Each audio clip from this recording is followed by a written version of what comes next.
13 years ago, Joe and Allie Torre realized that they wanted to make a difference and help people that were dealing with the same type of domestic abuse that Joe dealt with as a child. The Safe at Home Foundation was born, and today we're at the gala in New York, 13 years later, where we'll be talking with Joe Torre, Michael Bolton, Derek Jeter, and all of the celebrity guests. It's going to be a great night behind the velvet rope.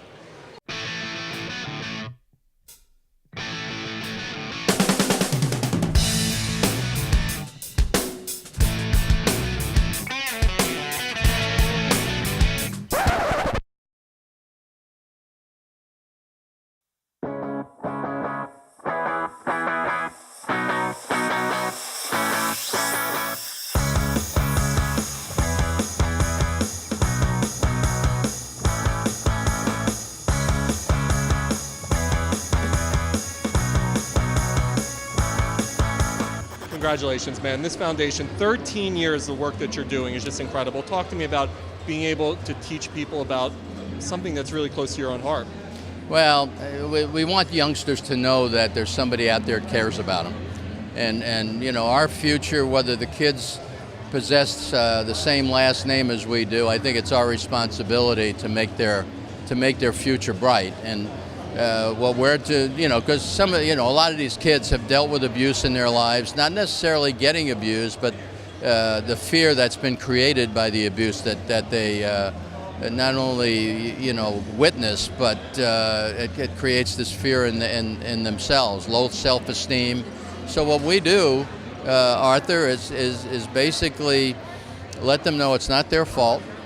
And they're not alone. There are other youngsters going through it. They get a chance to talk to other youngsters in the school, and then we try to help their self-esteem, and we've had pretty good success with it. Over 50,000 kids we've had come through our program. One of the Yankees greats supporting another one of the Yankee greats. Talk to me about Derek Jeter being here to support Joe Torre and the wonderful work he's doing with the Safe at Home Foundation. He says so much great work in the community, through his foundation. For him to use the platform that he has and give back and touch as many people as possible, it's something that he should be commended for, and his wife as well, his entire family. What does he mean to you? He's such an incredible leader, but what did he mean to you as a person and for your career? I learned quite a bit from him. You know, he was, in my mind, one of the best leaders I've ever met. And, he was always open and honest, and he treated us with respect. Therefore, he commanded respect. And he's the reason why you see everyone show up tonight. So how does Michael Bolton end up at Joe Torre's Safe at Home Foundation event? Well, there are two very intense things Joe and I have in common. One of them is love of the Yankees, which was when I met him. I was born into the Yankees. I was born into the Mantle Maris chase in '61. And Joe has created something that is along the lines of the work I do for 23 years on behalf of women and children at risk, mostly because of domestic violence. When Joe announced his foundation and the reason he was starting it, I was just floored. But there couldn't be a better ambassador for the kind of change that's needed in protecting women from violence than Joe Torre. Talk to me about Joe Torre, because when you think of leader, he's at the top of the list. What makes him such a great leader and such a great person? Joe Torre's leadership stems from honesty. He's a Brooklyn guy. My father's a Brooklyn guy, and he's just honest. So when he was manager, he's honest with the players. Now that he's with the league, he's just honest. And so he's a quiet guy. He's not a crazy guy like me. But when you have that kind of dignity and honesty, people naturally follow you. I think Joe has a way with people that is really special. He's a great listener, and people look up to him because of the great judgment that he has on all sorts of issues. I think just the person that he is, as much as anything. He treats people with respect, calm in most situations. And then he put the wins up. I think when you put the championships up, it turns you to another level. But that's kind of a separate issue than Joe the person. And Joe the person is a loyal friend and just a great person. You've had many honors over your career, but tonight you're being honored by Joe Torre and by the Safe at Home Foundation. The work he's doing with this organization is so freaking awesome. So talk to me about this honor. Well, it's a tremendous honor coming from Joe. I mean, I love the man. We've been through so much together.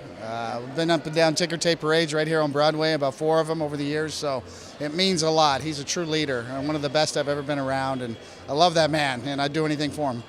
We're seeing more and more conversation around domestic abuse. So to have someone like Joe come out, he's a man's man. You think of Joe Torre, you're like, man's man. To have someone like him come out, talk to me about the courage that he displayed.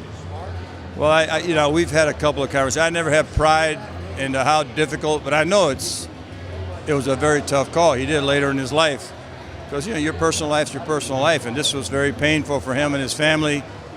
But when he saw what was possible, the impact he could have, typical Joe, he jumped out there and he jumped out in a big way, and he's got the perfect partner in Allie. They really go at it, and their conception of how to do good, especially with kids in schools. It's wonderful. One of the incredible things is, the first thing with abuse you always hear is people are afraid to talk. And obviously Joe Torre being Joe Torre, you would think who's going to come out with what he had to deal with. And yet the two of you were able to find the courage to discuss his own abuse as a child. Talk to me about that moment and making that decision to share your story.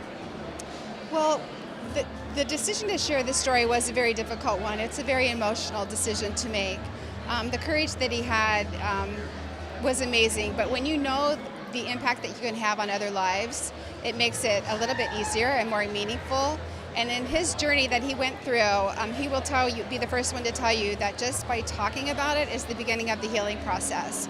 It was the beginning of the healing process, not just for him, but his family members as well. And then when you go into schools, and he talks about the story of when he went into the schools and he was telling other children about his experience, and you saw them shaking their head and relating to him and his experience, we knew that we could be that support system for them, and that was the beginning. Talk to me about this wonderful work you guys are doing with the Safe at Home Foundation. The Safe at Home Foundation is a foundation and organization dedicated to helping children like what Joe experienced when he was a child. We want to make sure that children who are living in fear in their own homes have a place to go. And Margaret's Place, named after his mother, these are locations and schools that really provide a safe harbor for these children. So many of them feel that what's happening in their home is their fault. They don't know who to talk to. They don't know where to go. They feel alone. They feel strange. And these places really allow them to speak to someone, talk to a counselor, get some help. Know that what they're feeling is normal and that help is available, because if we don't help these children, unfortunately, many of them may grow up to be batterers, and some young women may grow up to be victims.